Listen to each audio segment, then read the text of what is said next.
Hello everyone! So today is June 4. Tama, June 4? June 4, yes. So ngayon, pauwi na si Pierre sa kanyang bahay, sa kanyang pinanggalingan. So syempre iba-vlog natin ito, mini vlog, kasi ihatid natin siya sa Manila. So nasa Laguna tayo right now! So magpa-vlog kami pa rin. Vlog is life na sa akin! Wala, sana hindi tayo mabutan pala kasi anong oras na, Pierre? 1:55 ba? 1:55. Sana di tayo maabutan ng ano kasi, Coding? hindi. Tabi na kasi yung ice ng car.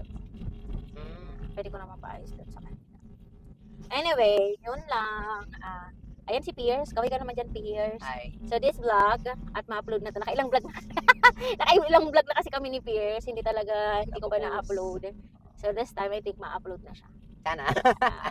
Ma-upload na to. Sure yan. Sure na yan. Yes. So ngayon, pupunta muna kami sa isang bahay. Kukunin namin si Jenny. Kasi sasama ko siya. Kasi mahirap mag-isa.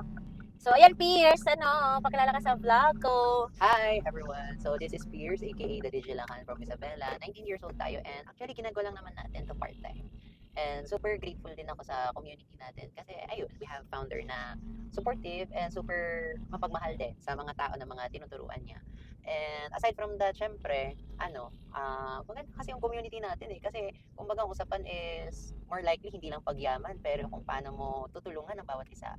And aside from that, ano pa ba yung pinaka point nito is yung pwede mo siyang magawa sa part-time mo.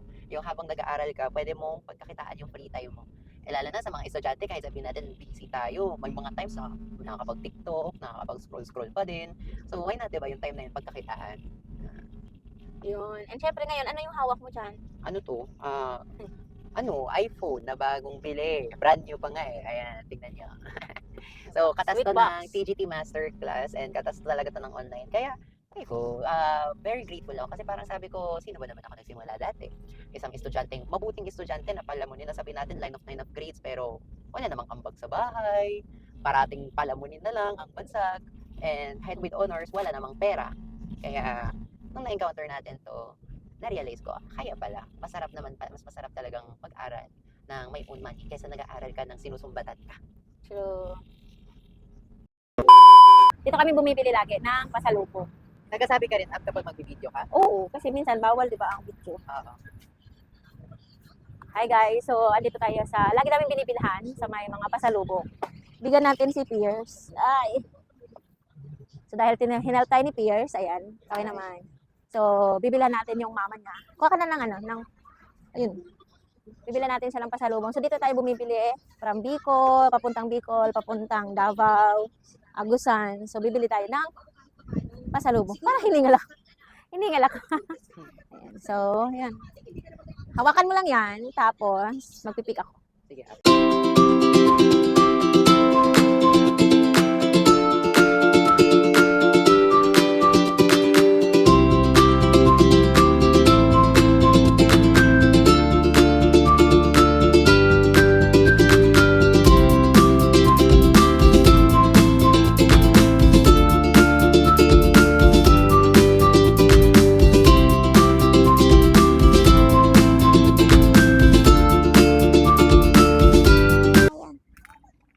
So, kaya big-vlog ko to. Pero big-vlog ko naman talaga kasi i-upload ko na later. Vlog!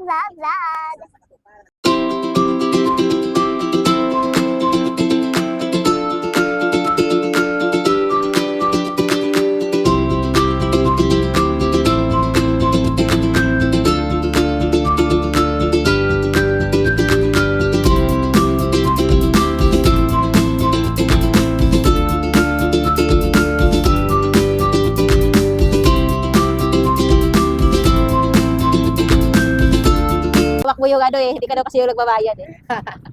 Thank you. Pinayagan nila ako mag-video dito, ate. Thank you po. Guys, dito ako bumibili kasi nakita ko to nung time na kailangan kong bumili ng pasalubong.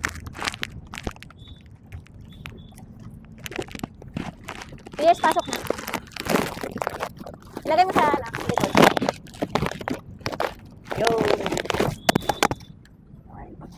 Yun.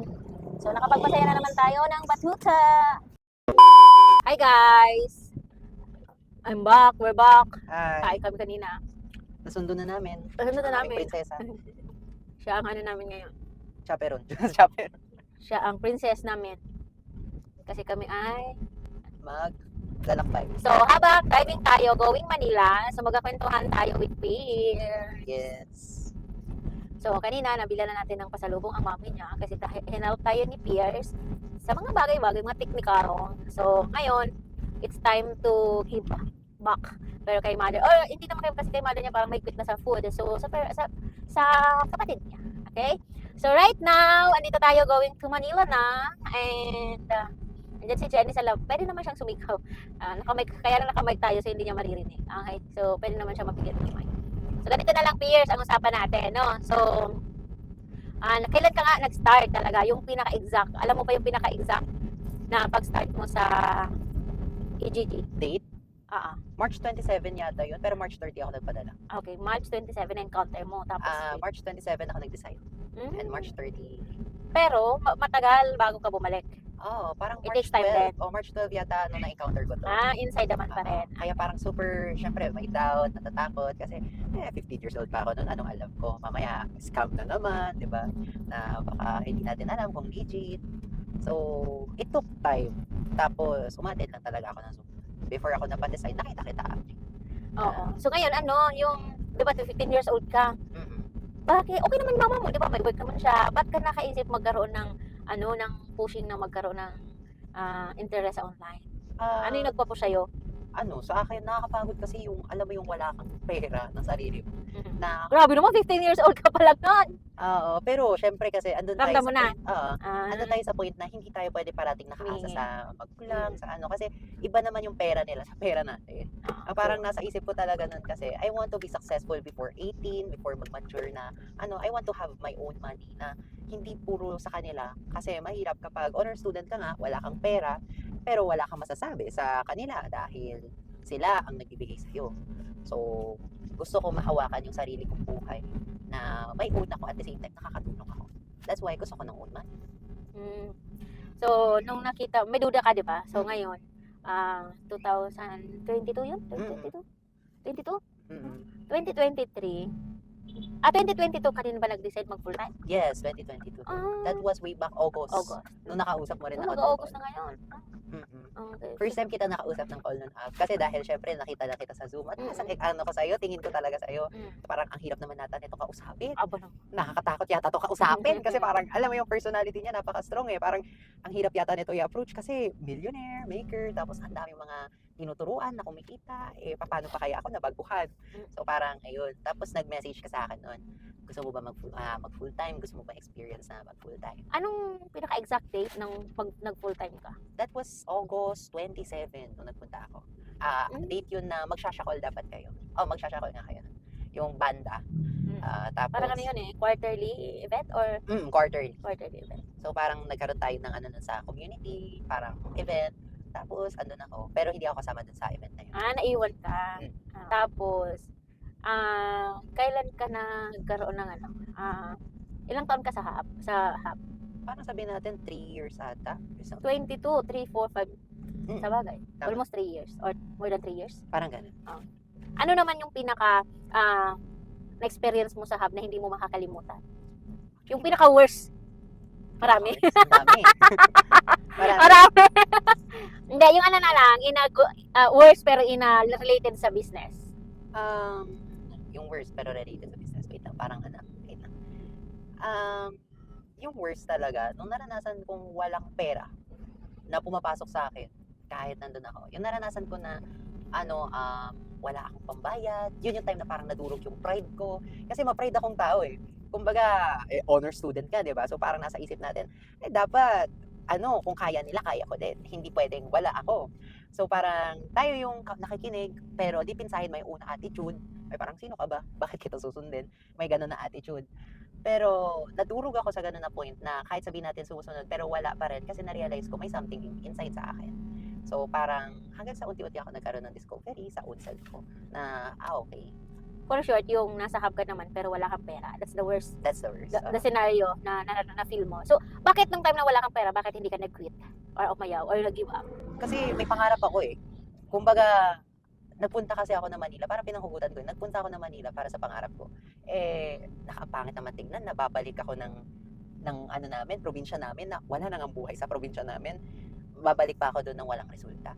So parang, syempre, yun yung nagpakapit sa akin na magstay, na kahit walang nangyayari sa akin agad na maganda, parang sabi ko, okay lang yan, lilipas din yan, dadating din sa point magkakaroon din ako. Parang yun, hanggang sa unti-unti, na-accept ko na lahat may proseso. Okay. So, when it comes kasing my dreams, all my dreams naman, lahat naman may dreams, no? Mm-mm. Pero pag dumarating sa point na walang napapala sa ginagawa, nag-give up agad instead na magbigay or mag-isip ng way how to recover, survive, and bakit ikaw hindi ka dumating sa point to quit? Except sa dream. Kasi lahat naman may dreams pero almost most of them ay nagko-quit. Mm-mm. Okay. Ano yung why mo? Ano yung pinaka dahilan mo talaga bakit ka dumating to push your dreams forward? Ang nangyari na kasi talaga sa akin, doon na nagsimula na parang hindi ko na hinabol yung dreams ko. Parang sabi ko, andyan na yan dadating din yan sa tamang panahon.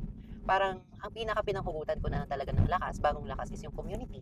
Tinignan ko yung ano yung meron sa akin, ano yung nakikita ko na makakatulong sa akin, sino-sino yung mga kasama ko ngayon, sila ba yung mga tao na hinahanap ko o sila yung mga tao na ayaw ko. Yung parang nakita ko na lang din talaga na okay yung tao mga sinasamahan ko, goods ang pinag-uusapan namin. And aside from that, nakita ko kasi talaga yung sarili ko na magiging successful ako. Parang nakita ko yung sarili ko na nag-build ako ng empire. Parang sabi ko, hindi ko kasi nakikita ang sarili ko na magtatrabaho based doon sa stories ng maraming tao why they did this business. Parang hindi ko na nakikita ang sarili ko na magtatrabaho para sa magkanong halaga. Parang hindi ko kakayanin na may boss na magdidikta sa akin kung magkano lang ang value ko. Parang sabi ko sa sarili ko, I deserve more. Wala man ngayon, pero magkakaroon din. Okay. So parang hindi mo na siya, parang tiningnan mo na lang is, ayaw mo mag-work. Mm-mm. And same as work. If you quit, magtatrabaho, same, mag-sweldo, di ba? So ang pinagkaiba lang sa business, you have own frame or you have own time or you have own skills. Mm-mm. Na pwede magamit sa Pwedeng business. magamit sa business. At the same time, you have skills para mag-earn ng money as long as how much you want. Mm-mm. Diba? Tsaka, isa pa sa ayaw ko, bakit ayaw ko magtrabaho? Kasi baka mag-away lang kami ng boss ko. Kasi ako may idea, ako ayaw ako pakinggan, ay, ekis ka sa akin. Parang, ako kasi parang gusto ko talaga, bakit isa sa reason ba't lalo ako nag-stay dito? Kapag may idea ako, although hindi agad siya napapakinggan, pero kapag na-process siya, nagiging malaking help siya sa maraming tao. Which is, hindi tatanggapin ng boss kasi nasa isip, mas mataas ako sa'yo, mas may pinag-aralan ako sa'yo, bakit ako makikinig sa'yo? Yung pride, yung natapos ang labanan. Pero dito kasi parang wala, pantay-pantay tayo. Lahat tayo, kahit saan naman ang pinanggalingan natin, tao pa rin naman tayo. Pare-pares tayong may flaws, pare-pares tayong may skills. Kailangan natin alamin paano natin pagtutulungan ng bawat isa. True. But we are not against sa mga working. Mm-hmm. Okay?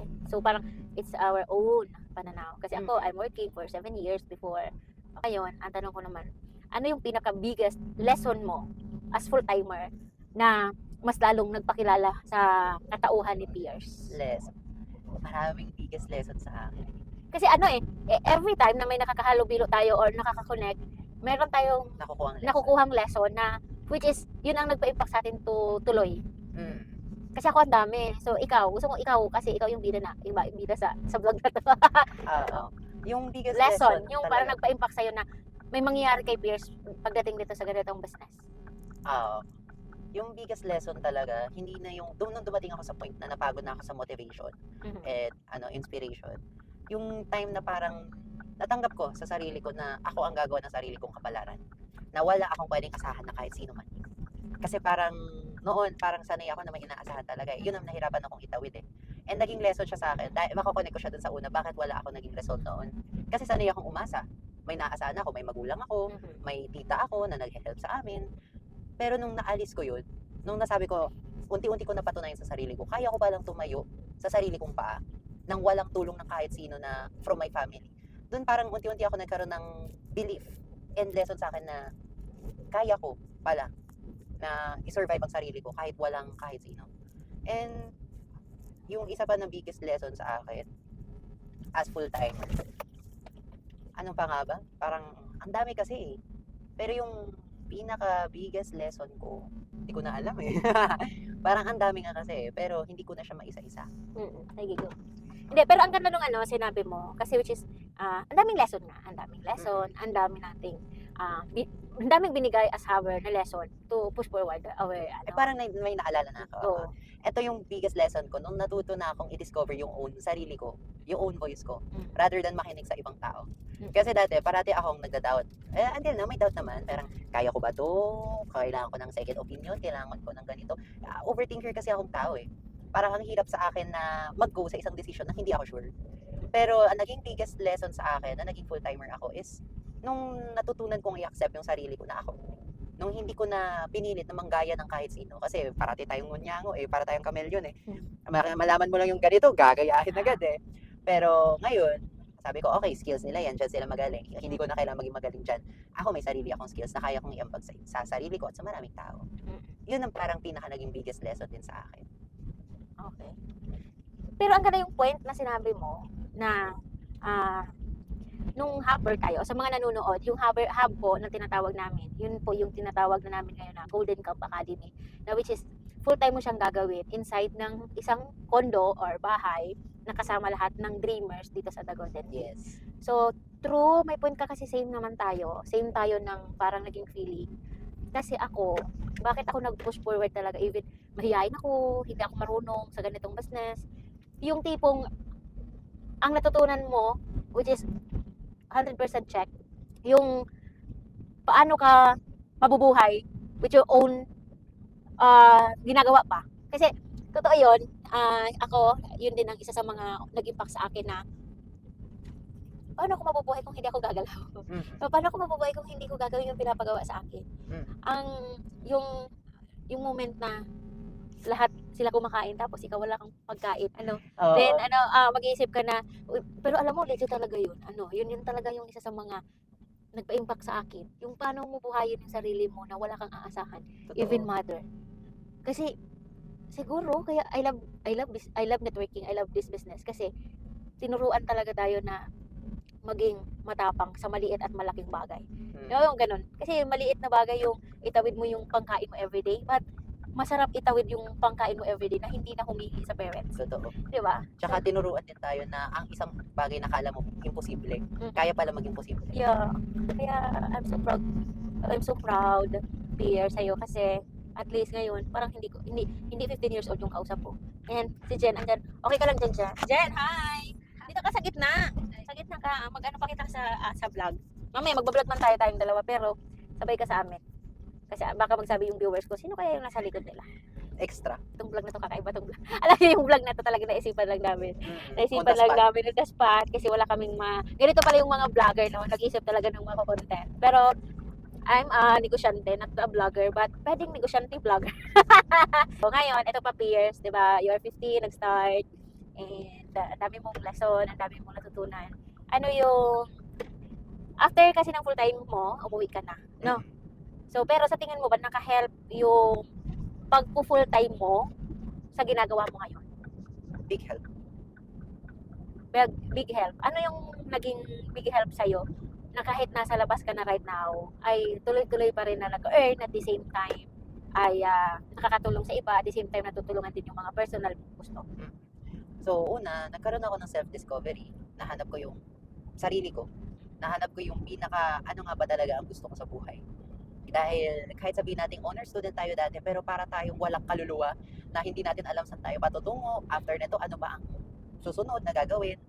And second, nakahanap ako ng circle na may circle pala na para sa akin, na doon ko napagtanto na hindi naman pala talaga ako mahihain. Mali lang talaga yung circle na nakapalibot sa akin. Noon. Kasi dati, kumbaga, mahihain talaga ako sa school eh. Kumbaga, mabilis ko ma-detect ang tao kapag nilalapitan lang ako nito, kapag may kailangan sa akin, nilalapitan lang ako nito dahil sa taas ng grades ko, parang feeling ko dati lahat ng tao may kailangan sa akin. Pag matalino pala, nakaka-feel din ng ganon. So parang doon na lang mo na-feel, kaya parang wala ka masyadong totoong kaibigan kasi parang hindi ka nakikibagay na average sila tapos ikaw yung mataas, na parang nilalapitan ka lang nila for the sake na gusto nila tumaas but not for the sake na maging kaibigan ka. Kaya parang Naman nun, kaya wala ako masyadong kaibigan, iisa or dadalawa lang yata yun eh. Pero wala na din. wala na. May sarili na rin mga buhay. Kala mo naman, tanda mo na. Oo, pero somehow kasi sa din, parang wala naman ako masyado din talagang kaibigan eh. And somehow parang dito ko na-feel din kasi yung parang sa circle natin. Dito ko na-feel yung aside sa parang kaibigan, parang more than friends na parang family. Kasi, although sabihin natin may boundaries, pero yung closeness niya, hindi mapapantayan sa feeling ko sa family ko. Dahil sa family ko, mahirap maging super close dahil feeling mo, may mangyayaring hindi maganda. Pero dito, kahit sabihin natin maging super close ka, okay lang. Bakit? Nagkakaintindihan naman yung mga tao. Alam naman kung yung goal. May iisa tayong goal. Kaya kumbaga, walang sabog-sabog na hindi kagaya kapag may idea si ganito, si ganyan, si nagsasarabugan. Kasi lahat magagaling, lahat matatalino. Pero dito, bawat isa napapakinggan. Yun. Bakit malaking yung naging impact sa akin pag uwi. And aside from that, natuto akong maging malakas. Na kahit walang support ng kahit sino, kaya ko palang suportahan ng sarili ko dahil napatunayan ko nung nag-full time ako. Na kaya kong humindi na dati hindi ko kaya humindi sa dikta ng kahit sino dahil sunod-sunuran tayo. Ngayon, kapag hindi ko gusto yung gagawin, hindi ako. Kapag ayaw ko yung kausap, papatayan ko. Dati kasi, Nag-please tayo. ayaw kong patayan. Kasi parang feeling ko, ang bastos naman yata nun, di ba? Na nakakabastos, na pinatayan ko, tapos nai-stress na ako. Ang natutunan ko, bakit mo hahayaan na madrain yung energy mo? Bakit hayaan mo na magpatuloy yung conversation kung madidrain lang din naman ang energy mo? Wow. Kaya ngayon marunong na ako mag-cut, marunong na ako magpatay ng bots. And marunong na ako mag-alis ng tao. Oh, but sino lang inalis mo? Marami na. Marami na. Oo. Natuto. Nag-matured, kumbaga. Mm. Pero, grateful ka ba na nakilala mo ang networking or ang company ng AJG at the Golden Team? Sobra. Sobra talaga. Kasi sabi ko, ewan ko, pero parang naging vessel ko ang networking. Parang naging extension siya ng life ko. Para makilala yung sarili ko and makabuild ng bagong connection na akala ko dati imposible mag-build. Kasi hindi ko alam paano ako makipagkaibigan eh. Hindi ko alam paano kita kakausapin kung hindi nga kita kakausapin kung hindi mo kinakausap eh. Pero dahil may ganito na sistema na pwede mong tulungan yung tao na kumita, alam mo yung purpose mo sa kanya, alam mo hindi masasayang yung oras niya. Kaya madali na lang makipag-usap. Pero, di ba, as 15 years old nag-start ka, ang sabi nila, wag mo munang subukan ng ganyan kasi mag-enjoy ka muna sa kabataan mo. So, ikaw, Piers, tanong ko lang, enjoy mo ba yung kabataan mo? Hindi. Hindi. Kasi sabihin natin na hindi nakaka-enjoy na nakikinagalingan mo nga sa school, mabuti kang estudyante pero marami kang naririnig. Hindi nakaka-enjoy na lumilipas yung panahon, nakikita mo tumatanda yung magulang mo tapos walang nangyayaring maganda sa'yo. Hindi nakaka-enjoy na naghihintay ka lang na for the right moment na graduate ka ng college. For the sake na para magkapera. At lalong hindi nakaka-enjoy na nagsasayang lang tayo ng oras na puro laro, puro scroll. Tapos at the end of the time, magtatanong pa rin tayo, paano kumita? Kaya na-realize ko bakit ko to sinubukan kasi walang enjoyment eh. Ang boring ng buhay ko eh. Ang boring ng walang kaibigan, ang boring ng walang kausap, ang boring ng puro school lang, school bahay lang. Gusto ko something new. Parang nag-enjoy ako nung simula na bumukod ako sa bahay namin. Nung sinimulan ko na mag-decide sa sarili ko. Nag-start ako mag-enjoy nung hindi ko na pinapakinggan unti-unti yung mga boses nila hanggang sa hindi ko na napapakinggan. And pinaka na-enjoy ko na ngayon. Sabihin natin, noon, hindi ko na-enjoy. Nung 15 years old ako, hindi ko talaga na-enjoy ang life ko nung mga yun. Kasi nakaasa lang tayo. Pero pinaka na-enjoy ko yung life ko nung andito na ako. Nung 16 onwards ako, ang dami ko na-experience na akala ko hindi ko kaya.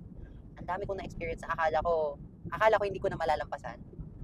Ang dami kong na-experience ng mga first time sa buhay ko na nakaka-amaze kasi hindi yun naparanas sa akin ng family ko pero naparanas ko sa sarili ko. Kaya super grateful ako kasi ngayon, super nag-enjoy ako sa life ko ngayon. Imagine, magpapasukan, may pera ako may own cellphone na din ako na nabili ko sa katas ng sarili kong pagpapagod and sarili kong pagsisikap. Hindi naman to kayang ibigay sa akin ng magulang ko dahil may bills na binabayaran. Alangan namang utangin, di ba? Bumili ka cellphone na sa utangin. Tapos? Dahil dito sa pag-decide ko, doon ako nag-start mag-enjoy dahil nakamit ako ng maraming tao na kung tutuusin, akala ko dati ako na may pinakamasama and pinakamalungkot na storya. Kasi malungkot yung story ko. Pero na-realize ko marami pang mas worse na story sa mga pero nagagawa pa rin nilang umiti.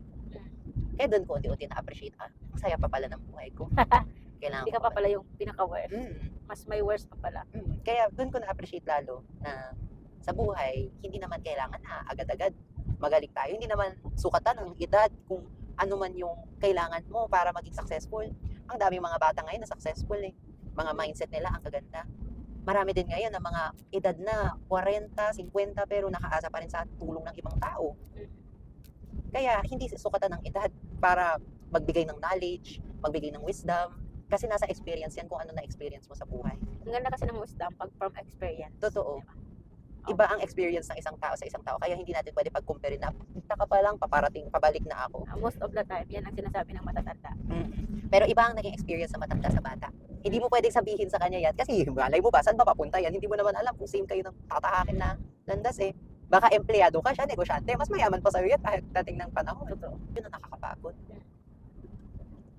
Pero, di ba, sa dami mo daw you talk through experience, kaya nasasabi mo siya, pero may tinatawag kasi na enjoy mo ba yung kabataan mo, ang Gen Z kasi is more on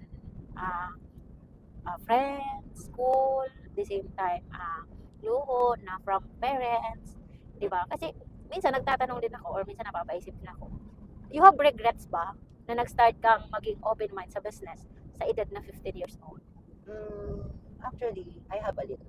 Parang konti, kasi syempre somehow parang andun yung feeling na what if tinuloy ko yung pag-aaral ko, no? Eh di sana kasama ko yung mga kaklase Bakit ka ko. nga pala nag-out sa school nung during pandemic? Depression. Ba't ka naman na-depressed? Ano ba yung tinatawag na depression? Sa Somehow, school, sa natitrigger. maraming bagay. Marami. Na-burnout ako sa modules, modules, na-burnout ako sa ayun. pag-aasikaso ng magulang. Kasi during time na pandemic is modules. Mm. So, hindi lang naman ikaw, ang dami ko naman talaga nakakausap. Paano siya nakaka-depress or nakaka-stress yung module? Nakaka-stress ka, lalo Kasi? na kapag walang nagtuturo. Okay. So, parang nagulat din yung mind nyo tsaka yung katawan nyo na biglang ikaw na lang mag-isa gagawa ng na pwede mo i-google lahat ng answer. Oo. Yun ang pinaka nakaka-depress. Kasi parang ang hirap din na hindi maging honest. Oo, yun ang hindi ko kinaya. Kaya nag-quit ako ng school. Kasi sabi sa akin ng teacher ko, kaya parang nawalan ako ng gana mag-aral. Sabi niya, kahit nga isulat mo na lang yung mga sagot sa mga ganito, ganyan, para ka makapasa. Sabi ko, ayoko ng ganun. Ayoko ng feeling ko, dinaya ko ang sarili ko. Di bali na maghirap ako, pero ayoko rin ng paghihirap na hindi ko naman alam kung talagang napag-aralan ko ang isang lesson. Kaya, yun ang reason. Maraming reason ba't ako na burnout noon sa buhay. Marami din kasi akong ginagawa, nagko-compose, gumagawa ng games and animations and all. So parang hindi na kinaya ng utak ko na ang hirap pala mag-isa. Na at the end of the time, sabi natin matalino ka, pero kung mag-isa ka, ay hirap. College na ba yung mga classmates mo? Pero, Anong year na sila?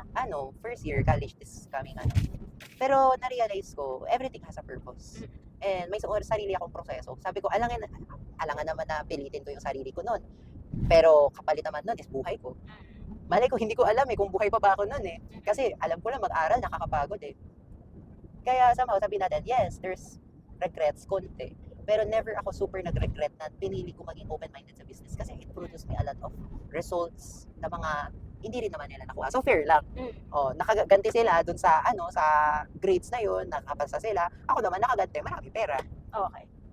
Ano yung pipiliin mo? Mataas ang grades, madami pera. Madami pera, syempre. Grabe naman yan. Ayoko na mataas sa grades sa walang pera. Ayun, simple lang. Ilang beses. Para ka na yan di ba sumikat yung Diploma diploma o or diskarte? Para sa'yo, diploma or diskarte? Depende sa tao. Depende sa tao. Kasi hindi ko pwede baliin yung mindset ng mga taong Hindi, sa'yo, for you lang. Oo nga, depende sa tao yung Oo. diskarte, diploma. For you, as peers. Speechless siya, diskarte sa akin. diskarte. Kasi, Kasi, sabihin natin, andun yung diploma. Pero kung wala kang backer, wala kang support system, walang kahit sino na mag-guide sa'yo, kawawa ka. Sabihin natin, kung laude ka nga, ang dami mong ganyan, wala kang experience sa trabaho, paano ka agad makukuha? Wala kang backer, wala kang tita or tito na mataas ang kapit sa gobyerno na pwede ka agad ipasok. Wala din. Pero kung sabihin natin, diskarte, may mga tao kasi talaga, di naman agad nakapagtapos ng pag-aaral, pero successful. Sabihin natin, nagkaroon ka ng experience mag-work, nagkaroon ka ng experience ng kung ano-ano, skills yun, nag-i-impact yun. Mas matimbang pa ngayon kaysa sa ilang taon na pinag-aralan mo, pero hindi mo alam saan mo gagamitin sabi natin, kumpel mo yun. Kung may skills ka na, gumaling ka pa lalo, grabe din yan na resulta. Magpuproduce yan ng maraming pera. Mas panalo naman, kung sabihin natin, diploma naman, diskarte ka pa. Diba? Bakit naman magpipili ng isa kung pwede naman parehas, diba? Sabihin natin, sa diskarte ka nga una, tapos na-transfer mo yan, nagka-diploma ka. What if yung diploma na yan, nagamit mo dahil ang dami mong diskarte, kumita ka na mas maraming pera. Or either way, diploma muna. Pero, nag-ano yung diskarte. Pero mas marami ako nakita na diskarte muna before diploma totoo. Kasi yung mga diploma before diskarte, ang hirap ng buhay nila. Parang na-program lang kasi sila, aral lang mabuti, ganito, ganyan. Tapos sa kanila, ay, kailangan pa pala dumiskarte, kailangan pa pala umaksyon. Yung mga diskarte, normal na sa kanila Alam na nila gagawin pagtapos sila ng pag-aaral, ano na next? Alam na nila. Lumabas siya na diskarte or diploma. For me, diskarte din. Mm. So far. But very important ang diploma kasi anywhere, Pwede siya you can magamit. apply. But the diskarte inside self, yun kasi yung walang, Walang kapalit. oo, parang wala siyang katapat kasi diskarte is most of, yung mayaman na tao sa Pinas or sa kahit saan anggulo naman ng business, din diskarte. Mm. But very important ang diploma talaga, to be honest din. Kasi maraming bagay or maraming advantage ang nakadiploma. Mm. Okay? So, pero ang diskarte kasi may mga disadvantage din sila. Yeah. So, both of the situation always may advantage and disadvantage. Kaya, it's up to you. It's up to you. Mm. Ang ganda naman ng vlog na to, para akong nasa ano. Mahilig ako manood ng mga vlog na podcast. Parang, yung kwento, walang halong eme, di ba? Yung Oo. kwentuhan, pure, Raw natural. parang from experience. So, sunod, si Jen ang mag-interview sa akin. Yeah, so, and ano pa ba? So, this time, nakauwi ka na sa inyo. Okay. Mako-compare mo ba yung nasa hub ka aside sa, this time na nasa bahay ka? Ano yung pinagkaiba nilang dalawa? Sa hub or sa Golden Cup Academy at the same time sa own house? May pinagkaiba ba sila? May difference. So, May difference. Okay. sabihin natin, kung sa bahay kasi, sabihin natin kung may own bahay ka kasi kampante ka na eh. Okay. Kumbaga parang Yung wala na comfort zone. challenge. Oo. Parang masaya ka lang kasi parang ayun, kung kailan mo gusto magkapera, Totoo. pwede ka magkapera. May ganun talagang feeling na nasa loob. Pag nasa loob ka ng bahay ng parents or nasa bahay mo. Somehow ay ganun. Except kung syempre iba ang mindset mo, kung pang negosyante na talaga mindset mo, kahit saan ka dalhin. Ayun. Sa Golden Camp naman kasi parang doon huhubugin yung mindset mo paano maging negosyante. Yung paano ka hindi makakampante na walang pera, paano ka hindi makakampante na dapat always kang meron, dapat hindi ka mazizero, dapat alam mo yung goal mo, dapat matutunan mo paano mangarap. Yun kasi kumbaga ang tinuturo doon eh. Tsaka hindi ka pwede makampante kasi mamaya mapalayas ka niyan. Mamaya wala ka natitirahan yan. Alin mas maganda yung may pressure pero may pressure or comfort zone? Depende sa tao. Depende sa Oo, kasi may mga tao na nakakapaghataw ng walang pressure. Pressure. Parang mas masaya sila na ganun. Okay. May mga tao naman na nakakahataw Because of pressure. because of pressure. Parang nagiging mas malakas yung loob nila kasi doon nila na-challenge na ay parang wala na pero kaya. Ako, tinahanan ko man boot eh. So, Pero ang ikat lang kita kasi totoo yun. Kasi ako, nagkaroon ako ng own group because of pressure. Mm. Pero pressure na gusto ko din na pressure. Kasi na pressure, di ba? Ang pressure kasi pwedeng magpakwit sa'yo or magpayaman sa'yo. Mm. Even even sa work may pressure naman eh. oo. Even sa school may pressure and sa lahat naman may pressure. Kahit man sa bahay, may pressure. Ang Pero pressure, nagpa-pressure ka ba ngayon? depende. And are you happy now, Pierce? Sobra. Anong nagpapasaya sa'yo ngayon? Yung pag-serve, Pag-serve. yung nakakatulong ako sa marami na hindi ko in-expect na magiging willing din na magpatulong. Tapos, yung feeling na kaya ko rin palang ibigay sa sarili ko yung deserve ko na bagay and buhay. Kasi sino lang din naman ako dati. Parang nakaka-amaze lang kasi kung babalikan ko yung dating ako, ang layo na eh. Kung babalikan ko lang yung dating ako, parang lagi ko yung naririnig. Parang ang layo na nga eh. Kasi kumbaga, dati ako yung dakilang palamunin eh. Dakilang delayed, sinaunang eh. Walang ambag. Pero ngayon, nakakatuwa kasi ako na yung nangunguna sa lahat ulit. Very good. And nakakabili ka na ng gusto mo. Mm. And nakakapag-travel ka na din with your own. Yes, yun yung mga Your own money. yun ang pinaka- Nakaka-help ka din sa parents mo. na-surprise din natin ng birthday, di ba? I'm happy. I'm happy for you. Kasi, again, sa kabataan ngayon, mag-enjoy pa rin naman talaga ang kabataan. But, kung pwede naman habang nag-enjoy, at the same time nakakatulong financially, emotionally, physically, lahat. Lahat ng may li. L-I-A-L-Y. So Pierce, ito bago tayo mag-end. Kasi natapos talaga namin yung from Golden City tsaka sa SLEX. Ayun end na tayo ng SLEX. Di ba you're 19 years old? Yes. Dumating ka na sa point na gusto mo na din magka-jowa or nagka-jowa ka na before. Kasi Kasi di ba meron ngayon na gini-give up yung pangarap because of partner or boyfriend or girlfriend. Kasi sa dami kong nakakausap din sa messenger na may mga bata talaga na na sila, nag-boyfriend ng 14 years old, 13 years old, 15. Minsan nga may 14 years old ako nakausap, may baby na. So, walang bad doon. Okay? But ikaw, Pierce, dumating ka na ba sa point, ano ba, gusto mo ba magkaroon din ng gastusan? Joke lang. actually, oo. Partner. Oo. Kasi syempre gusto ko na may lifelong ako na makakasama sa pag-build. Kasi kumbaga, syempre ayoko rin naman na mag-isa. O, paano mo nang bata mo ba? And Pero may nililigawan ka na. Paano manligaw si Pierce? matagal na kasi yun eh. Pero, Matagal na. So, ngayon, huwag na yung pa. Ngayon, wala pa. wala pa. Focus muna kami. Okay. Oo. Focus muna kami. Bakit focus ka muna. Payaman muna. Payaman. So, yun lang. Kaya excited ako pag nagka-jowa ka. Ipakilala mo agad sa akin. Huwag ka magkukwit ha. Pag nagka-jowa ka, pakilala mo sa akin ha. Huwag magkukwit. Kasi minsan, ang mga tinuturuan ko pag nagka-jowa na, nagkukwit na. Kasi parang pinagpapalit nila boyfriend or girlfriend versus pangarap. Actually, yan ang naging motivation ko nun para humataw, para maging stable sa buhay. Kasi, bigla na lang na, parang, alam mo yun, actually, hindi naman kami mag-on. Parang, ano lang, Pauna siya dyan, oh. dapat, sana. On na, Eh, the fish. kasalanan niya man kasi yun. Kasi siya yung Na? Siyempre, first move niya eh. So, parang wala naman tayo Pero, parang bigla na lang nagbago yung ihip ng hangin. Kasi, Dahil hindi na kami magkasama sa school. sa schoolmate. Asan siya ngayon? Nasa Ilocos na eh. Hello. Oo. Friend mo pa rin sa FB? Hindi na, blinak niya na ako. Oh, ba naman? Bakit? Kasi nung parang, ewan ko, nung na-remind ko siya noon, nung sinabi niya kasi sa akin, sabi niya, bata pa ako noon, ganito, ganyan, may iba na akong gusto ngayon, ganyan. Eh, parang, pero siya Talaga? talaga yung nagsabi sa akin na, until college, i-wait mo ko, ha? Kasi ganito, ganyan, dapat, doon tayo magiging mag-boyfriend, girlfriend. Sabi niya. So, parang, syempre, tayo naman, okay. Pero hindi ko naman alam kung anong meaning niya doon eh.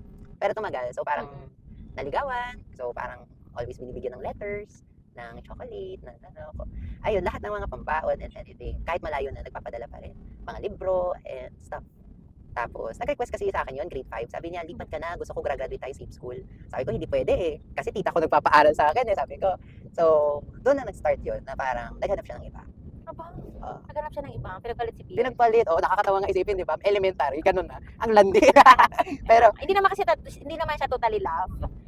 It's a puppy love. Kasi ako di ako dumaan sa puppy love. pero Kasi, until now, alam mo, parang naghintay pa rin ako sa... nagantay ka pa rin? parang, kasi siya talaga yung motivation Ay, ko. kinilig ako. Oh my God. Parang siya talaga yung motivation ko. Sabi ko, kung hindi siya, edi wag na lang. Parang, Ako naniniwala kasi talaga ako na if nakadestin kayo, sa isa't isa, kayo talaga. I trust the word that, yung word na yan. So, naniniwala ako dyan. Kasi minsan, kahit marami ka nang nakilala, pero at the end of the time, hindi pala siya yung nasa libro para sa'yo. Nasa libro para sa'yo. Kaya, enjoy your moment. And, sabi ko, payaman pa ako. Bahala na lang sila.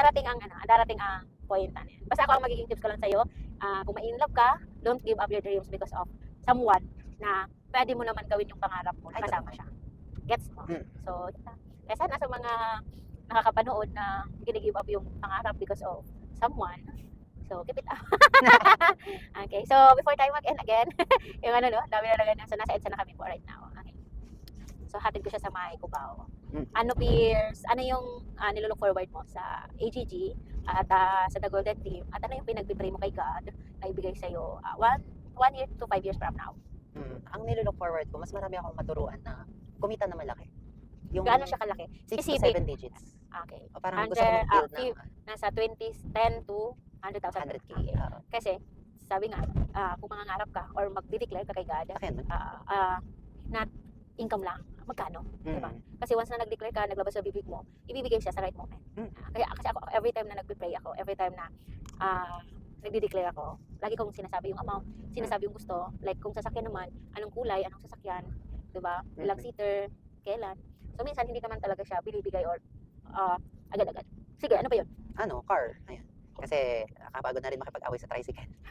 Grabe no, I'm excited. Bago ka mag 20 years old, kailan ka mag 20? This July. This July. I think 21, birthday boy. Dibu. Diba? Mag-goal ka next year. Bago ka mag-dibu, dapat yung own car. Let me know na lang. Diba, bilis lang naman yan. Bali natin, diba? Super bilis lang yan. Pag may ipon ka, pag may pera ka na, pag naka-build ka na, madaling-madali na lang yan. So, excited ka na mag-drive ng car? Gano'n ka excited? gusto ko nang mag-travel. Ah, Wala sa Isabela. ano yung una mong pupuntahan kapag may car ka na? Bandi.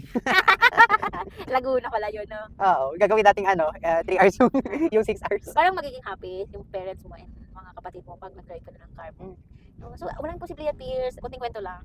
Ako, before ko nabili to si Chevy, so mga 5 years na sa akin, ginul ko lang siya ng 1 month. And 1 month lang talaga siya. Pero, inatrack ko na siya ng 6 months ago. Pero nung nag-decide ako 1 month lang. Kasi iba yung attraction sa decision. Parang katanaw lang tabi. Parang, ay kung magsalita kasi makaabutin tayo hanggang Isabela nito, Jen. Yung hindi na nag-pass kasi yung Isabela. Mag-aabot na tayo nito ng Isabela. No? So ako, nag-attract kasi ako ng 6 months. Nag-decide talaga ako. Then, nag-decide ako 1 month. Nung nag-decide ako ng 1 month, dun ko nabili tong sasakyan na to. Oo, cash. Fully paid. So, wala lang. Second hand. But, ito yung mga, na tinatawag na nakahatak ng pandemic. Ng pandemic. Yun. Kaya kung mag-google ka, Piers, sakto lang yan sa, sa edad mo, sa 21 years old mo. So, dapat you have student license. Ang una mong gagawin is get a student license. Ako, gusto ko talaga kapag nagka-car ako fully paid para wala nang wala nang bawian. Ayoko talaga kasi na binabawi. Oo. Fully paid, pwede. Mura lang. Sedan, if 1M, mild ka naman, 1M. Pwede na yan. Yun lang naman. Ano pa? Wala. Ano pa ba yung ano mo? Goal mo? Dalawa pa. Isa pa lang. Income. Ano, Car. Car. Ano pa? tapos, Income car. Ano pa ba? syempre, hindi dyan mawawala yung ano, makapag-travel. Travel. Anong local travel or international? International. Anong gusto mong Tapos, bansang puntahan? Gusto natin i-try naman ng ano, South Korea. Yung South Korea talaga. Next year, January. Check natin. Malay mo, di ba? Tapos, ano, either Japan or ano. Pero gusto ko talaga local eh. Mhm. Gusto ko experience mag-Siargao, mag-Boracay, mag-Bicol. Eh, talaga gusto ko experience. Bicol. Ah, Dapat pala sumama ka sa amin. sabi ko nga. And tapos gusto ko rin experience Masarap to dyan. mag-Pampanga, mag-Baguio. Ang dami kong gustong i-experience. Mm. Kumbaga, yung kayang abutin ng utak natin. Isabela nga, di ko pa nalilibot eh. Mm. Kaya gusto ko talaga magka-car. Pero magaganda din ba ang Isabela? Pero may mga magagandang lugar naman. Mm. Pero hindi ko pa kasi nalilibot kasi wala naman akong kotse. Ang lalayo din ng mga lugar. Pero alam mo ba, lahat ng napunta kong lugar, nagsimula lang yun sa sulat. Mm. Hanapin ko nga yung sulat ko sa notebook. Lahat ng lugar na magaganda, sinulat ko talaga. Kasi ang sabi ko lang noon, pupuntahan ko talaga to one day. Ako, ang una kong gustong punta nung nabili ko tong sasakyan, ay hindi ko pa nabibili to. Sabi ko Tagaytay. Mm. Ngayon, ilang balik mo sa Tagaytay. Ano lang, ano ba? Ano ba? Travel. Parang yun lang naman muna. Ano ang masabi mo sa sa vlog natin? Ay, masaya. Ay, masaya. Ano, sa mga Hindi magkwento, no? masaya. Kasi syempre, ayun, na-share ko din. So, masasabi ko lang din talaga sa mga nanonood ng vlog, lalo na sa mga part na din, etong story ko na to, parang kumbaga, maging inspiration sa inyo na kung possible, mas magaling pa kayo, kung possible, mas matalino pa kayo, kaya niyo pang higita niyo meron ako. And kung hindi man ganun, sabi natin na parang grabe naman yung utak niya, no? Parang hindi ko maabot. It's okay. Kumbaga, magkakaiba tayo ng galing, magkakaiba tayo ng knowledge, magkakaiba tayo ng ng alam sa buhay. Pero ang pinakamahalaga is alam mo yung goal mo. Kumbaga, apart ka man sa business or hindi, dapat alam mo talaga ang goal mo, dapat malinaw ang goal mo. Kasi kapag malinaw ang goal mo, ibibigay talaga sa iyo yan. Hindi man agad ngayon kasi may proseso, pero dadating din yan. Huwag ka lang maiinip. Huwag ka lang mainip. Bye. Thank you. Ayan, Bye. bye-bye na dyan. Bye.